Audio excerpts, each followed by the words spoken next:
Hello viewers, আসসালামু আলাইকুম। Kitchen of love চ্যানেলের নতুন আরেকটি রান্নার ভিডিওতে আপনাদের সবাইকে স্বাগতম। আজ আমি আপনাদের সাথে একদম সস্তা এবং সহজ ও সুন্দর এবং লোভনীয় একটা দারুণ রেসিপি শেয়ার করব। তো চলুন দেখি আজকে আমি কি রান্না করেছি তা আপনাদের সাথে একটু শেয়ার করি। আমি এখানে চাষের কই নিয়েছি। এখানে আধা কেজি পরিমাণ কই আছে। আমি কেটে ধুয়ে ভালোভাবে পরিষ্কার করে নিয়েছি। 1 কেজি চাষের কইয়ের দাম 300 টাকা। তার মানে আমার এখানে 150 টাকার মাছ আছে। তাই আমি বলেছি খুবই সহজ এবং সস্তা। বর্তমানে বাজারে যে পরিমাণ মূল্যস্ফীতি বেড়েছে এবং সব কিছুর এত বেশি দাম যে হাত দেওয়াই যায় না, সেই তুলনায় এখানে কিন্তু বেশ সাশ্রয়ী একটা রেসিপি হবে বা রান্না হবে। তো দেখেন আমি আজকের রান্নাটা কিভাবে করেছি তা আপনাদের সাথে একটু শেয়ার করি। আমি মাছগুলোকে পরিষ্কার করে নেওয়ার পরে এখানে 1 চা চামচ করে হলুদ এবং মরিচের গুঁড়ো দিয়েছি আর দিয়েছি স্বাদমতো লবণ দিয়ে তারপরে ভালোভাবে একটু ম্যারিনেট করে নিলাম। ম্যারিনেট করে আমি মাছটাকে 5 মিনিটের মতো রেস্টে রেখেছিলাম। তারপরে আমি রান্নাতে চলে গিয়েছি। তো চলুন এখন মূল রান্নাটা শুরু করি। চুলায় একটি প্যান বসিয়ে দিয়ে এখানে আমি দিয়ে দিলাম পরিমাণ মতো তেল। কই মাছ চাষের হোক বা দেশি হোক, এতে কিন্তু প্রচুর পরিমাণে তেল থাকে। আর এখন তো শীতকাল, তেলের পরিমাণটা একটু বেশিই থাকবে, তাই আমি তেল কম করে দিয়ে নিয়েছি। রান্নাতে যতটুকু তেল ব্যবহার করব পুরোটা আমি একবারে ব্যবহার করেছি। এখন কই মাছগুলোকে আমি 2 ব্যাচ করে ভেজে নিব এবং একদম কড়া করে ভাজবো। আমি মাছ ভাজার সময় একটু কড়া করে ভেজে খেতে পছন্দ করি। আপনারা যদি না চান তাহলে মাছটা হালকা করেও ভেজে নিতে পারেন। তো বন্ধুরা, যারা আপনারা আমার ভিডিওটি এই মুহূর্তে দেখছেন কিন্তু একটি লাইক দিতে ভুলে গেছেন, অবশ্যই একটি লাইক দিয়ে ভিডিওটা কন্টিনিউ করবেন। এবং আপনারা যদি চান আমার চ্যানেলটা ভিজিট করতে পারেন। এখানে আরও কিছু রান্নার ভিডিও দেওয়া আছে, হয়তো আপনাদের ভালো লেগেও যেতে পারে। তো আমি এক ব্যাচ ভেজে নিয়ে তারপরে একই প্রসেসে আবার অন্য ব্যাচে মাছগুলোকে ভেজে নিব।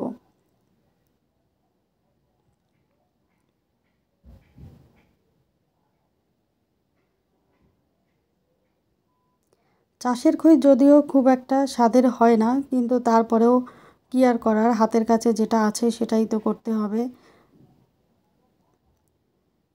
মাছগুলো ভেজে নেওয়ার পরে আমি কড়াইতে যে তেলটা থেকে গিয়েছিল সেখানে 2টা মাঝারি সাইজের পেঁয়াজ কুচি করে দিয়ে দিয়েছি। পেঁয়াজটাকে আমি নরম করে ভেজে নিব, ব্রাউন করব না।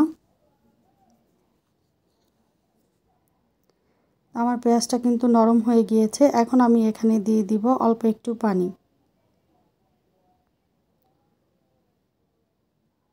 তারপরে এখানে দিয়ে দিব স্বাদমতো লবণ। যেহেতু মাছ ভাজার সময় লবণ ব্যবহার করেছি, তাই লবণের পরিমাণটা একটু বুঝে শুনে দিতে হবে। দিয়ে দিলাম 1 চা চামচ হলুদের গুঁড়ো, 1 চা চামচ মরিচের গুঁড়ো এবং 1 চা চামচের অল্প কম ধনিয়ার গুঁড়ো। আমি মাছ ভুনা কিংবা মাছের তরকারিতে ধনিয়ার গুঁড়ো খেতে পছন্দ করি। আপনারা না চাইলে এটা স্কিপ করে যেতে পারেন। আর দিয়ে দিলাম 2 টেবিল চামচ পেঁয়াজ বাটা। দিয়ে দিলাম 1.5 চা চামচ আদা এবং রসুন বাটা। আদা এবং রসুনের পরিমাণটা ছিল সমান সমান। যে কোনো মাছ ভুনাতে আমি আদা রসুন বাটা খেতে পছন্দ করি, আর এতে কিন্তু মাছের স্বাদ অনেকটাই বেড়ে যায়। এখন এখানে আমি দিয়ে দিলাম ছোট সাইজের 2টো টমেটো কুচি করে নিয়েছি। টমেটোটা এভাবে মশলা ভুনার সময় যদি দিয়ে দিই তাহলে টমেটো গলে যাবে এবং এর গ্রেভিটা খেতে অনেক বেশি মজার হবে। আমি ঢাকনা দিয়ে ঢেকে তারপরে মশলাটাকে বেশ ভালোভাবে কষিয়ে নিব। মশলা থেকে যতক্ষণ পর্যন্ত না তেল ছেড়ে দেয় ততক্ষণ পর্যন্ত। তো আমার টমেটোটাও কিন্তু একদম গলে গিয়েছে। মশলাটা ভালোভাবে কষানো হয়ে যাওয়ার পরে এখন আমি এখানে দিয়ে দিব পরিমাণ মতো পানি। যেহেতু মাছ ভালোভাবে ভেজে নিয়েছি তাই পানির পরিমাণ খুব একটা দিতে হবে না। আপনারা দেখতেই পাচ্ছেন কতটুকু পানি দিয়েছি। এখন আমি ঢাকনা দিয়ে ঢেকে একটা বলক আসা পর্যন্ত অপেক্ষা করব। যখন ঝোলে বলক চলে আসবে তখন আমি এখানে দিয়ে দিব আগে থেকে ভেজে রাখা মাছের টুকরোগুলো।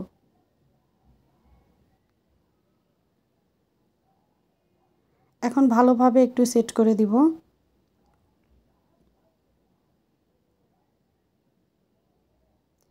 ভালোভাবে সেট করে দিয়ে তারপরে আবার ঢাকনা দিয়ে ঢেকে আমি এটাকে রান্না করব 3 থেকে 4 মিনিটের মতো। অবশ্যই চুলার আঁচটাকে এই মুহূর্তে মিডিয়ামের থেকে সামান্য কমে রাখতে হবে। তো 3 মিনিট পরে আমি ঢাকনা খুলে এখন এখানে দিয়ে দিব অল্প কয়েকটা কাঁচামরিচ,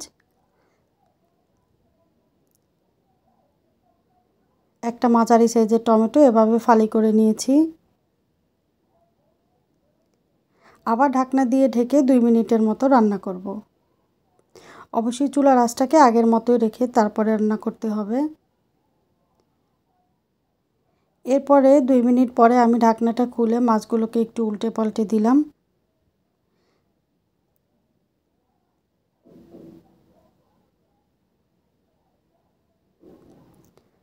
উল্টে পাল্টে দেওয়ার পরে তারপরে আমি এখানে দিয়ে দিলাম পরিমাণ মতো ধনেপাতা কুচি। আমি একটু বেশি পরিমাণেই দিয়ে দিলাম, কারণ ধনেপাতা কুচি খেতে আমার ভীষণ ভালো লাগে। আর শীতের দিনে এই ধনেপাতা কুচি কিন্তু রান্নার স্বাদ অনেক গুণ বাড়িয়ে দেয়। ধনেপাতা দেওয়ার পরে 2 মিনিটের মতো ঢাকনা দিয়ে আমি রান্না করব। 2 মিনিট পরে আমি চুলাটাকে অফ করে দিব। আমার রান্নাটা কিন্তু প্রায় কমপ্লিট।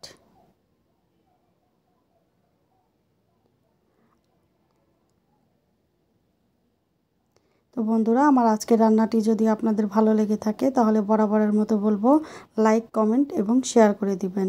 আর নতুন বন্ধুরা সাবস্ক্রাইব করে পাশে থাকা বেল আইকনটি অন করে দিবেন। এতে করে আপনারা আমার সকল ভিডিও আপলোডের সাথে সাথে পেয়ে যাবেন। দেখা হবে অন্য কোনো ভিডিওতে। ততক্ষণ পর্যন্ত ভালো থাকবেন এবং সুস্থ থাকবেন। আল্লাহ হাফেজ।